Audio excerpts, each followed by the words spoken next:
একজন গ্যাংস্টার ছোট ভাইকে খুন করে এমন বিভৎসভাবে ফেলে রাখা হয় যাতে কেউ চিনতেই না পারে। তারপর সেই গ্যাংস্টার ভাইয়ের খুনিকে ধরার মিশনে নামে। শুরু হয় প্রতিশোধের এক ভয়ানক খেলা, যেই খেলা হারের একমাত্র শাস্তি বিভৎস মৃত্যু। প্রথমেই বলে নিচ্ছি, দুর্বল হৃদয়ের কেউ এই মুভিটি দেখবেন না, কারণ মুভিতে এমন কিছু ঘটনা আছে যা সুস্থ মস্তিষ্কের মানুষের পক্ষে সহ্য করা একদমই সম্ভব নয়। হ্যালো ফ্রেন্ডস, বলছি 2024 সালে মুক্তি পাওয়া অ্যাকশন থ্রিলার মুভি মার্কোর কথা। মূলত এই মুভিটির জন্য আপনারা অনেকেই রিকোয়েস্ট করেছিলেন, সেজন্য মুভিটির এক্সপ্লেন করা। মুভির শুরুটা হয় একটি ফাইটিং ক্লাবে, যেখানে ফাইটিংয়ের আড়ালে চলে মাদক আর জোয়ার আড্ডা। এই ছেলেটির নাম ভিক্টর আর এর নাম ওয়াসিম। তারা দুজনই খুব ভালো বন্ধু। ভিক্টর অন্ধ, তবে সে অন্ধ হলেও গন্ধ শুকে, শব্দ শুনে বা স্পর্শ করে অনেক কিছু অনুভব করতে পারে। দুজনেই যে ফাইটারের পিছে টাকা লাগিয়েছিল, সেই ফাইটার হেরে যাওয়াতে দুজনই মন খারাপ করে বেরিয়ে যাচ্ছিল। তখনই ওয়াসিমের বড় ভাই তারিক কল করে। মূলত তারিক তাদের ফার্মাসিস্টের লাইসেন্স কাজে লাগিয়ে তার আড়ালে ড্রাগসের বিজনেস করতে চায়, কিন্তু ওয়াসিম কিছুতে তা করবে না। আবার ব্যবসায় ওয়াসিম আর তারিকের সমান ভাগ, তাই তারিকও ওয়াসিমকে ছাড়া কিছু করতে পারছে না। ওয়াসিম ভিক্টরকে পুরো বিষয়টা খুলে বলছিল। ঠিক তখনই কয়েকজন লোক এসে ওয়াসিমের মুখ চেপে ধরে ওয়াসিমকে খুন করে। ভিক্টর হাঁটতে হাঁটতে একটি ডিফেন্ডার কারের সাথে ধাক্কা খায় এবং শব্দ পেয়ে পিছিয়ে এসে বুঝতে পারে ওয়াসিমের খুন হয়েছে, আর যে ব্যক্তি খুনটি করেছে সেও পাশেই দাঁড়িয়েছিল। ভিক্টর তার হাত দিয়ে তাকে স্পর্শ করে তাকে অনুভব করে। যেহেতু ভিক্টর অন্ধ, তাই তারা ভিক্টরকে ছেড়ে দেয়। আর পরবর্তী দিন ভিক্টর পুলিশকে গতরাতের বর্ণনা দিয়ে বলে যে খুনটি করেছে তার হাঁটার শব্দ মনে হলো সে খুব শান্তভাবে আসছে, তার জন্য খুন করাটা তেমন কোনো বিষয় না। আর তারা ডিফেন্ডার কার নিয়ে এসেছিল। ভিক্টরের মুখে গতরাতের বর্ণনা শুনে এসআই হামিদ বলছিল এই অন্ধের জবানবন্দি কতটা কাজে আসবে, কিন্তু সিআই অশোক বলে, তুমি এক্সএমপি জর্জের ফ্যাক্টরি দেখেছ? ও যদি ওখানে 100 লোককেও জীবন্ত জ্বালিয়ে দেয়, ও না চাইলে কেউ কিছু জানতেই পারবে না।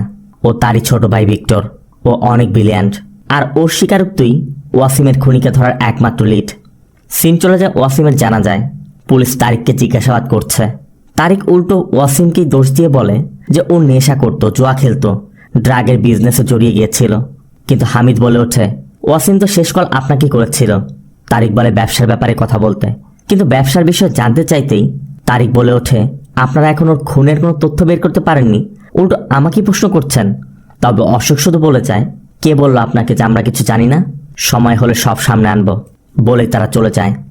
এরপর সেই ডিফেন্ডার কার্টি আসে, আর আসামাত্র ভিক্টর শব্দ পেয়ে চিনে ফেলে। আর সেই লোকটি যখন সিঁড়ি দিয়ে উঠছিল, তার জুতার শব্দ ভিক্টরের কানে আসছিল। মূলত এই লোকটার নাম হচ্ছে রাসেল।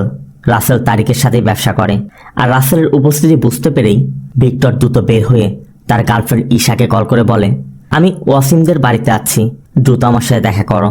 তবে এর মধ্যেই রাসেলের লোকজন ভিক্টরকে তুলে নিয়ে যায়। তারা ভিক্টরকে তারিকের ফ্যাক্টরিতে নিয়ে যায় এবং জানায় যে ওয়াসিম তাদের ব্যবসার সমস্যা করছিল বলে তারিকের কথা মতো রাসেল ওয়াসিমকে খুন করেছে। এই যে লোকটাকে দেখছেন তার নাম দেবরাজ। দেব মূলত রাসেলের ডান হাত। দেব বলছিল টাচ না করেও ও সবকিছু অনুভব করতে পারে। অন্ধ ভেবে ছেড়ে দেওয়াটা ঠিক হয়নি। ভিক্টর বলে, আমি জানি তুই ড্রাগের বিজনেস করিস, আমি তোর সব শেষ করে দিব। আর বলা মাত্রই রাসেল তার ফোনটি একজনকে দিয়ে রেকর্ড করতে বলে ভিক্টরকে অ্যাসিড ভর্তি জারের মধ্যে ফেলে দেয়। সাথে সাথে ভিক্টরের পুরো বডিটি অ্যাসিডের মধ্যে গলে যায়। এরপর আমাদের গোল্ড স্মাগলার টনিকে দেখানো হয়। পাশে যে লোকটি দাঁড়িয়ে আছে টনির সহযোগী জাহাঙ্গীর। টনি শুধু একজন গোল্ড স্মাগলারই না, এমন কোনো অবৈধ ব্যবসা নেই যা সে করে না। এই টনি মূলত রাসেলের বাবা। টনি রাসেলের পোড়া হাত দেখে দেবকে বলে, ও যখন কনফিউজড হয়ে যায় তখন ওকে বোঝানোর কাজ তোমার। আর এখন কোনো যুদ্ধ চলছে না যে বডির হিসাব হবে না, বডির কোনো পার্সি যেন না পাওয়া যায়, তাহলে পুলিশ আমাদের পর্যন্ত চলে আসতে পারে। দেব বলে ওকে অ্যাসিডে ফেলে এমনভাবে মারা হচ্ছে যে জন্ম দিয়েছে সেও দেখলে চিনতে পারবে না। টনি রাসেলকেও বোঝায় যে তোমার ভাই সিরিয়াসের পথে চলো না, সবসময় শক্তি দেখালে হয় না, ব্রেনকে ব্যবহার করতে হয়। কোনো সমস্যা হলে আমাকে বলবে। অন্যদিকে লেকের মধ্যে ভিক্টরের গলিত লাশ পাওয়া যায়। খবর পেয়ে পুলিশ এবং ফরেন্সিক টিম আসে। ফরেন্সিক টিম জানায় বডিটি 20 থেকে 25 বছরের কোনো পুরুষের বডি, আর বডিতে পরিহিত সবকিছু জ্বলে গেছে। এটি মূলত হাইড্রোফ্লোরিক অ্যাসিডের স্পেশালিটি ভেরিয়েন্ট, আর এই অ্যাসিড সাধারণ কোনো কন্টেইনারে রাখা যায় না, শুধুমাত্র হাই রেসিস্ট্যান্ট পলিথ্যালিক কন্টেইনারে রাখা হয়। এদিকে ভিক্টরকে না পেয়ে পুলিশ ভিক্টরের গার্লফ্রেন্ড ঈশাকে থানায় ডাকলে ঈশা জানায় ও সেদিন সকাল 10টায় আমাকে কল করে দেখা করতে চেয়েছিল, এরপর আর যোগাযোগ হয়নি। তবে ঈশার কথা শুনে পুলিশ সন্দেহ করে তাহলে ওই বডিটা ভিক্টরের হতে পারে। তবে আগে সেটা কনফার্ম করতে হবে। এই জন্য পুলিশ ঈশার থেকে সব তথ্য নিয়ে ঈশাকে পাঠিয়ে দেয়। আর এরপর ডেড বডির ডিএনএ টেস্ট করে ডাটাবেজে মেলাতেই জর্জের সাথে ডিএনএ ম্যাচ করে যায়, যার দ্বারা পুলিশ কনফার্ম হয়ে যায় এই বডিটি জর্জের ছোট ভাই ভিক্টরেরই। আর এটা জানার পরই কমিশনার সাথে সাথে মিটিংয়ে বসে। কমিশনার বলে জর্জের মতো ভয়ানক গ্যাংস্টারকে সবাই ভয় করে, তার উপর সেখানে জর্জের অ্যাডপ্টেড ভাই আছে যার নাম মার্কো। গোল্ড স্মাগলিংয়ের যত ব্যবসায় জর্জ দেখাশোনা করে, আর পারিবারিক যে কোনো ইস্যু হলে মার্কো ডিল করে। মার্কো একটা ডেভিল, এর জন্য জর্জ মার্কোর এনগেজমেন্ট করিয়ে ওকে ইতালি পাঠিয়ে দিয়েছে। সিন চলে যায় জর্জের বাড়িতে। ভিক্টরের মৃত্যুর খবর পেয়ে আত্মীয় স্বজন সবাই এসেছে। ইনি হচ্ছেন জর্জের মামা ভার্গিস। ভার্গিস এখন জর্জকেই দায়ী করে, কারণ তার কথা স্বর্ণের ব্যবসায় খুন খারাপি আর ধোঁকাবাজি ছাড়া কিছু নেই। আমি আগেই বলেছিলাম এ ব্যবসা না করতে। আর এ হচ্ছে ভিক্টরের বড় ভাই, মানে গোল্ড স্মাগলিং সিন্ডিকেটের প্রধান জর্জ। একজন এসে বলছিল সবাই এসে পড়েছে, সৎকারের আনুষ্ঠানিকতা কি শুরু করব? কিন্তু জর্জের কথা কি শুরু করবে? জন্ম থেকে দুটি চোখ নেই, আর মারা গেল না আছে হাত পা, না আছে কোনো কিছু। মাংসের টুকরা দিয়ে তোমরা কি দেখাবে? পাদ্রিকে বলো খুব দ্রুত শেষ করতে। লোকটি তখন মার্কোর কথা বলে। জর্জ বলে এখনই না, সৎকার হয়ে গেলে ওকে জানাবো। ও এসে কার গলা ধরে কাটবে। তবে পাশের জন বলে ওঠে, মনে হয় কোনোভাবে জেনে গেছে। কিন্তু কে এই মার্কো, আর কেন তাকে সবাই এত ভয় পায়? চলুন সেটাই জেনে আসি।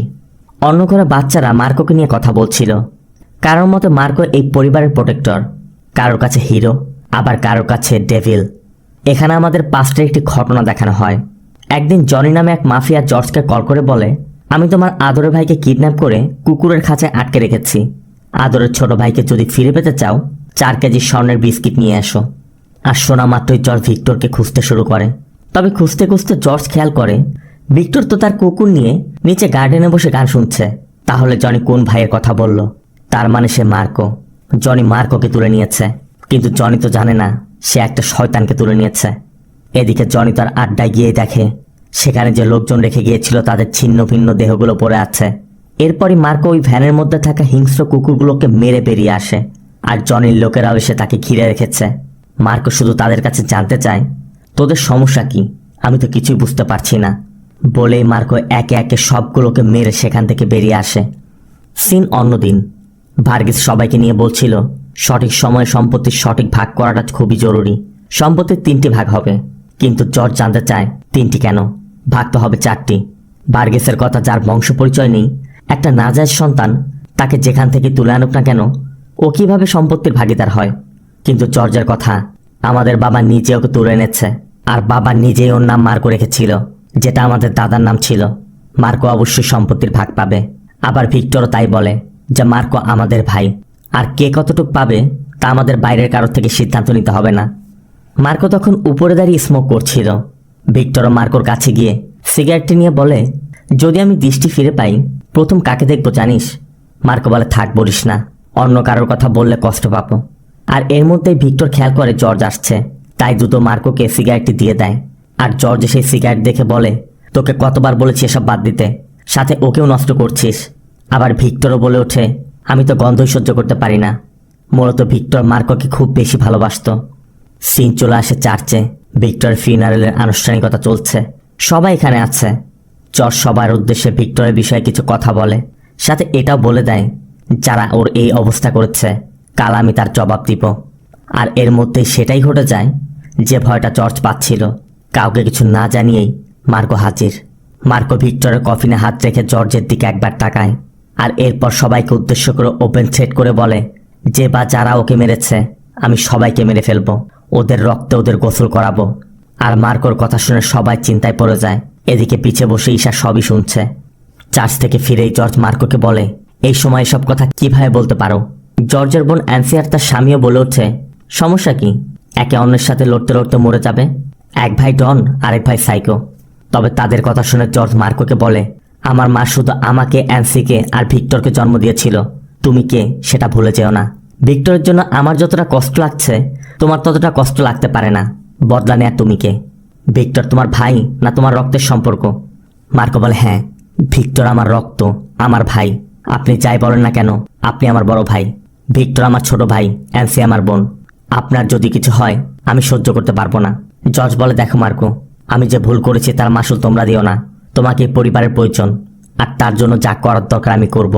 কিন্তু মার্কো কিছুতেই মানতে পারছে না ভিক্টর নেই। ভিক্টর একদিন মার্কোকে চিন্তিত দেখে বলছিল, এত চিন্তার কি আছে, দেখো না আমি অন্ধ থেকেও কত খুশি, কারণ আমার তো ড্রাইভ করার ইচ্ছা জাগে, কিন্তু আমি কি চালাতে পারবো? মার্কো সেদিন ভিক্টরের সেই ইচ্ছাটাও পূরণ করেছিল। সেই আদরের ভাইটাকে এমন নৃশংসভাবে খুন করেছে, মার্কো কিভাবে সেটা সহ্য করবে? সব জায়গাতেই ভিক্টরের কমতিটা সবাই স্পষ্টভাবে অনুভব করতে পারছে। আবার মার্কোর ফিয়ান্সে মারিয়ার সাথেও মার্কো খুব বেশি এনগেজ হতে পারছে না। মার্কোর বন্ধু আনোয়ারও মার্কোকে বোঝায় যে তোমার জন্য একটি মেয়ে অপেক্ষা করছে, প্রতিশোধের নেশায় নষ্ট করে দিও না। কিন্তু মার্কো আনোয়ারকে শুধু বলে, শেষবার দেখার জন্য যদি ওর চেহারাটাও রাখতো তাহলে তোর কথাটা মেনে নিতাম। এদিকে জর্জ তার সকল বিজনেস পার্টনারদেরকে নিয়ে মিটিংয়ে বসেছে, কারণ এটা নিয়ে দ্বিতীয়বার তার পরিবারের সাথে এমন হয়েছে। আগেরবার জর্জের বাবা মারা গিয়েছিল। জাহাঙ্গীরের কথা এটা বাইরের কারো কাজ হবে। টনিও এসে জর্জকে বোঝায় এখানে এমন কেউ নিচে কাজটা করবে, বাইরের কেউ কাজটি করেছে। জাহাঙ্গীর বলে ওকে আমরা খুঁজে বের করব, কিন্তু জর্জের কথা, আমার কারো সাহায্য দরকার নেই, যখন ওকে পাবো আমি ওকে পুলিশে দেব না, সব সত্যি বের করব। টনি বলে তোমার মতো এত বড় একজনের ভাইকে মেরেছে, সে কোনো সাধারণ মাইন্ডের হবে না, তাই সাবধানে পা বাড়াতে হবে। টনি তার ছেলে রাসেলকেও সবার সাথে পরিচয় করিয়ে বলে ও এতদিন আমেরিকায় ছিল, সায়েন্স নিয়ে পড়াশোনা করেছে, এখন থেকে আমার ব্যবসা দেখাশোনা করবে। তবে এর মধ্যে মার্কো এসে পড়ে।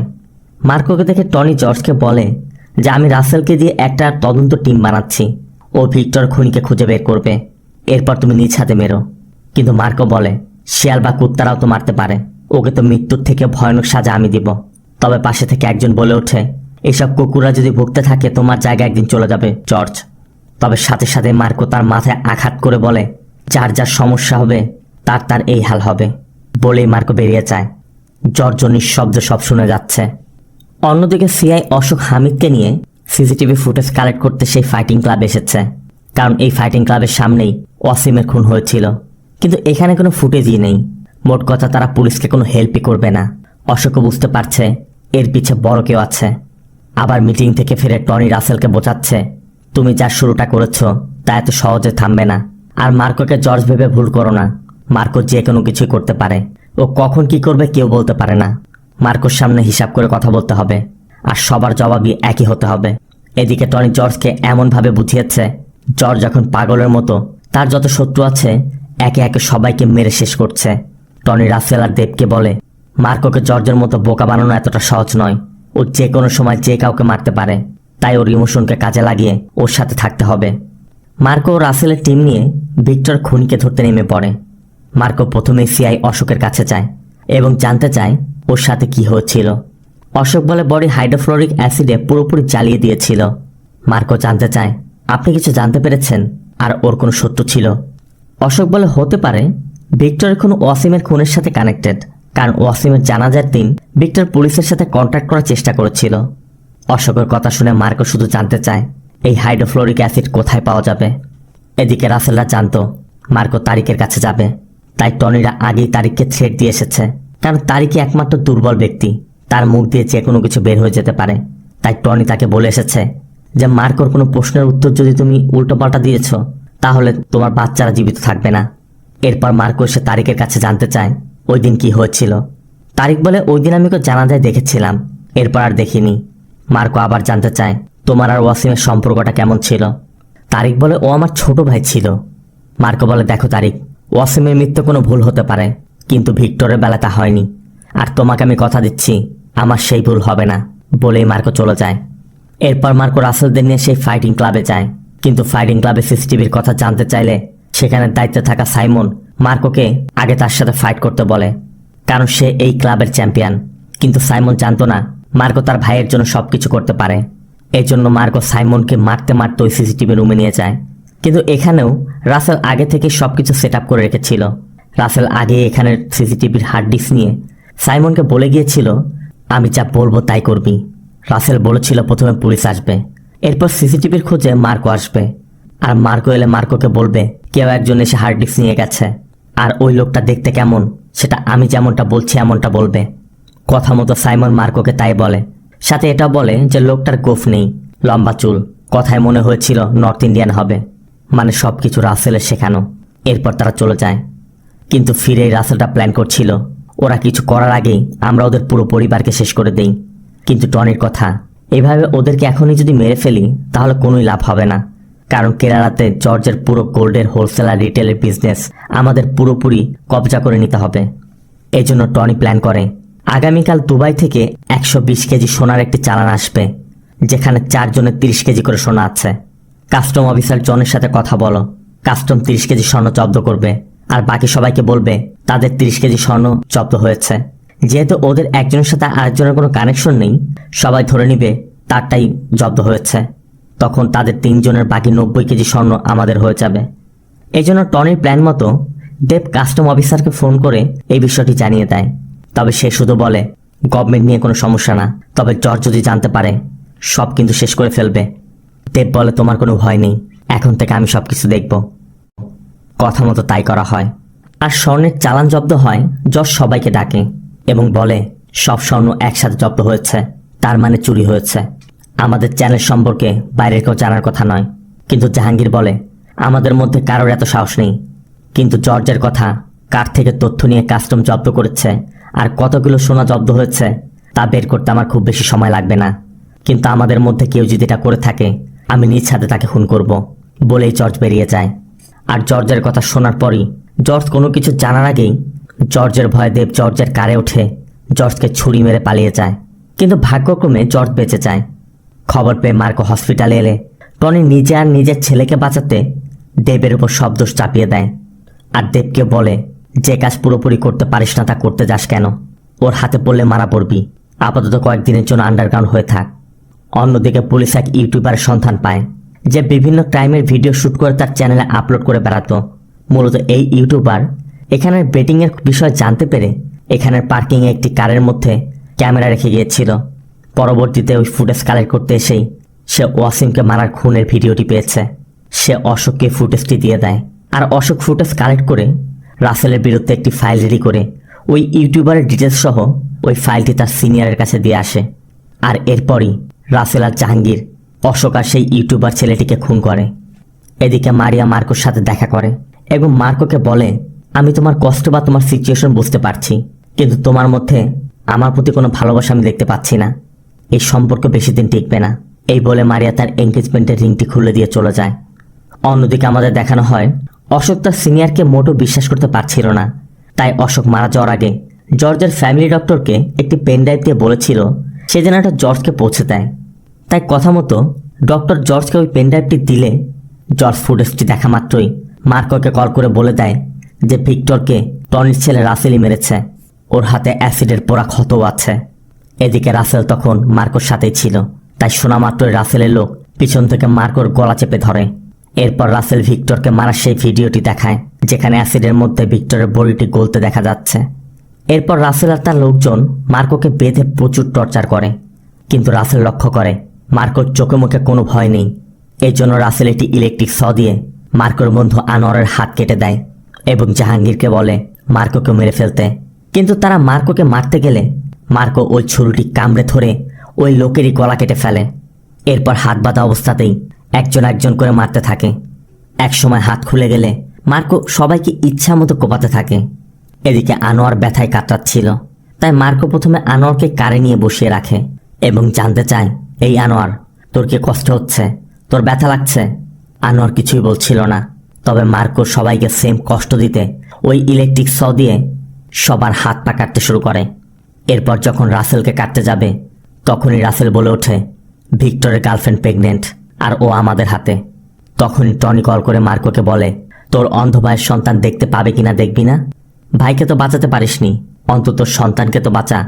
টনি এর জন্য মার্কোকে একটি ডিল অফার করে, আর এই ডিল হচ্ছে জর্জের কাছে যত স্বর্ণ আছে আর জর্জের যত স্বর্ণের ব্যবসা আছে সবকিছু টনির নামে করে দিতে হবে।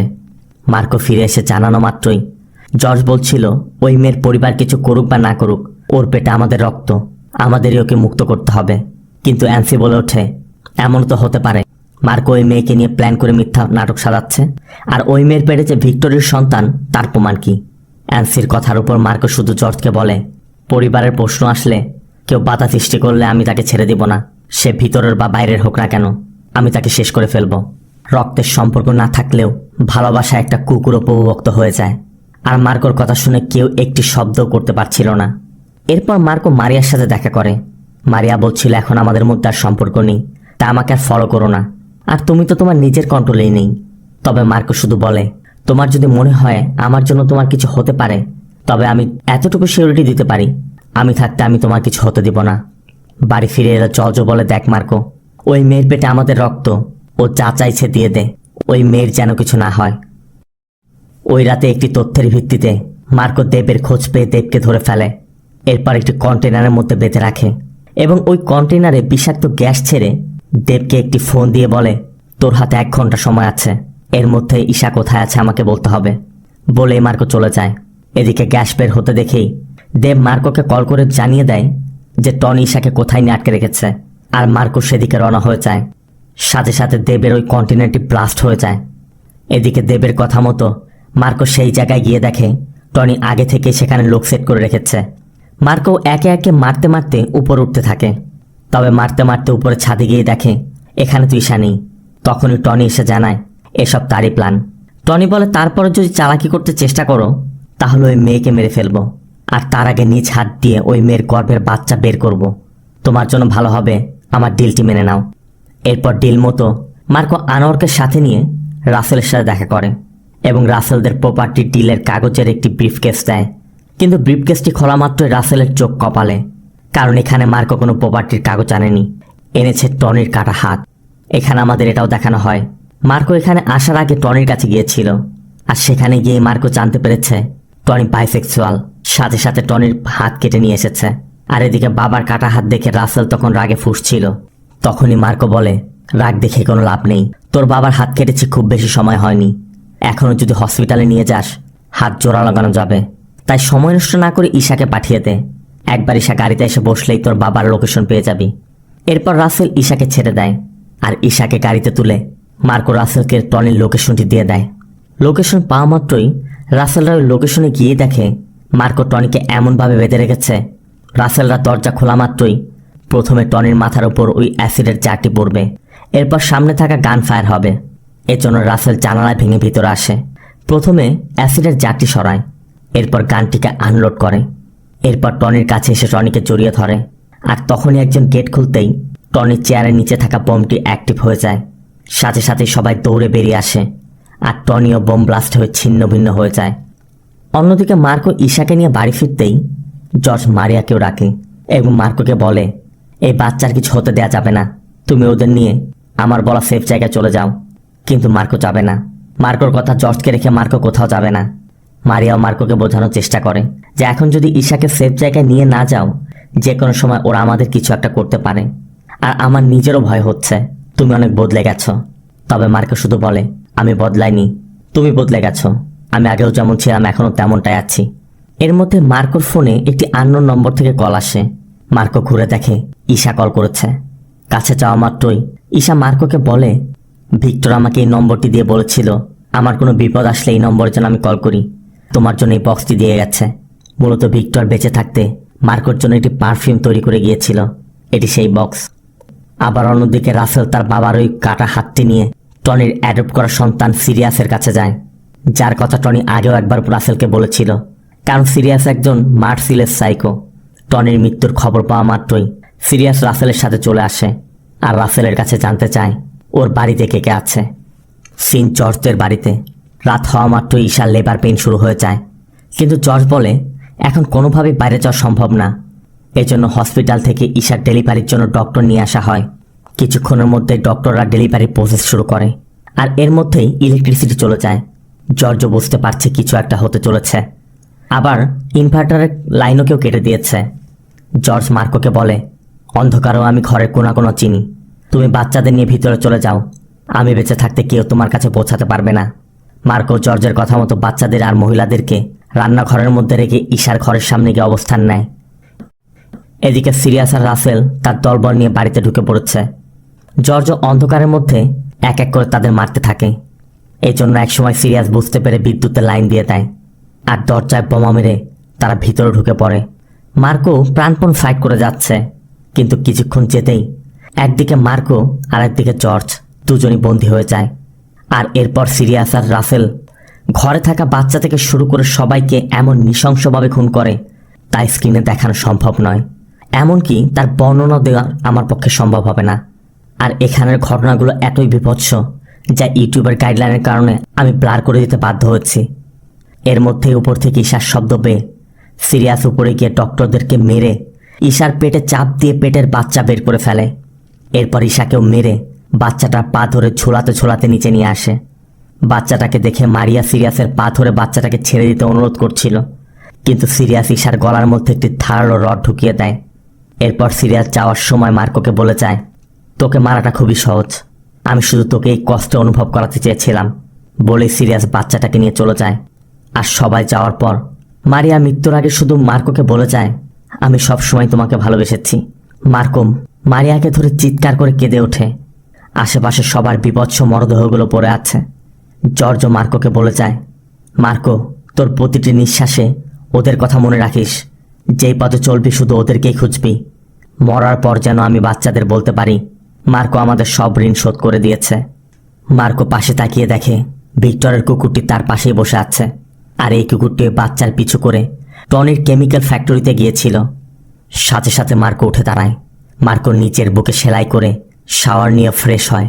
এরপর ড্রেস আপ করে ভিক্টরে দিয়ে যাওয়া বক্স থেকে পারফিউম নিয়ে টনির কেমিক্যাল ফ্যাক্টরিতে চলে যায়। রাসেল আর সিরিয়াসও দেখে মার্কো শুধু একা নয়, হাতে জাহাঙ্গীরের কাটা মাথা। রাসেল জানতে চায়, এই প্রতিশোধের খেলায় কি পেয়েছিস? সবই তো হারালি, এখন মরতে এসেছিস। সিরিয়াসও বলে, আমি জানতাম তুই এই বাচ্চার খোঁজে আসবি। তোর ভাইকে আর ওই বাচ্চাকে যেভাবে অ্যাসিডে ফেলে মেরেছি তোকেও সেভাবেই মারব। এরপর শুরু হয় সিরিয়াসের লোকদের সাথে মার্কোর ফাইটের এক পর্যায়ে দূর থেকে বাচ্চার কান্না ভেসে আসছিল। মার্কো লক্ষ্য করে অ্যাসিডের পাশেই বাচ্চাটাকে রাখা। এদিকে পাশের বক্সের মধ্যে ছিল একটি অত্যাধুনিক মেশিন গান। মার্কো ওই মেশিন গানটি দেখা মাত্রই ওই মেশিন গান দিয়ে সবাইকে ছাঁচড়া করে ফেলে। বাকি থাকলো রাসেল আর সিরিয়াস। রাসেল মার্কোকে মারতে এলে মার্কো প্রথমে রাসেলের হাত ভেঙে দেয়। এরপর বলে, মৃত্যুকে ভয় লাগে না?